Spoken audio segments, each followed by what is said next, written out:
तोहरे बिना ना लागे जिया हो, दिनवा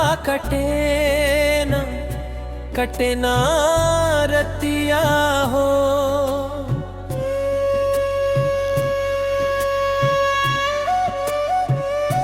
तुहार हसिया बसल बा सांस में, रवाही बसल बानी दिल के आस में। तोहरे बिना ना लागे जिया हो।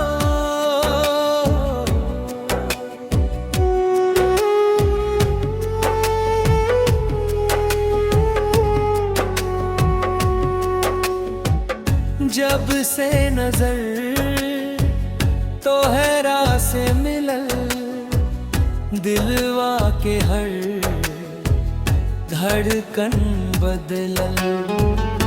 चांद से उजड़ तोहार चेहरा, रुआबे भर लागे सुना सवेरा।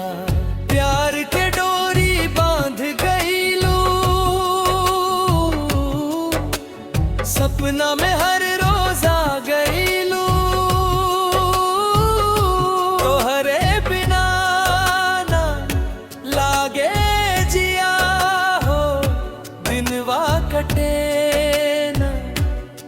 ना रतिया हो।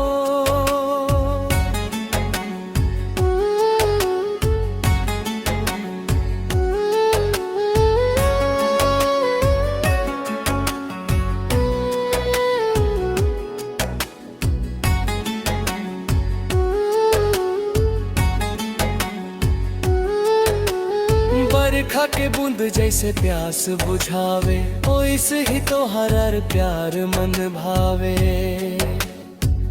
हाथ में हाथ जब तू धरेला, हर गम खुशी में बदल जाला। जन्म जन्म के साथ निभाइब, तोहरे खातिर दुनिया भुलाइब। रोआ मुस्कान मोरा ताकत बा,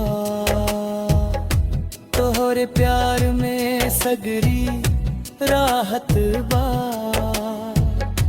तोर भले दुनिया कर दी, दिल से तोहरा के ना जुदा करी। नदिया किनारे सपना सजाई, तोहरे संगे दुनिया बसाई।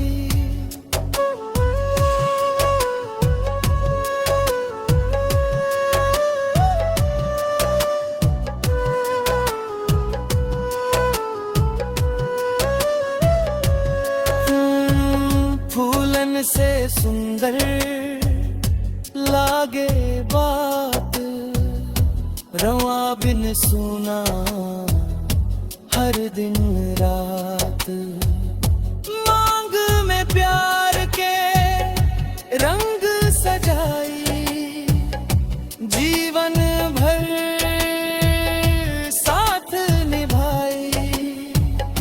तोहरे बिना ना लागे जिया हो, दिलवा खुशी से गीत सुनाए। हर जन्म में तोहरे चाहब, साथे जीव साथे मर।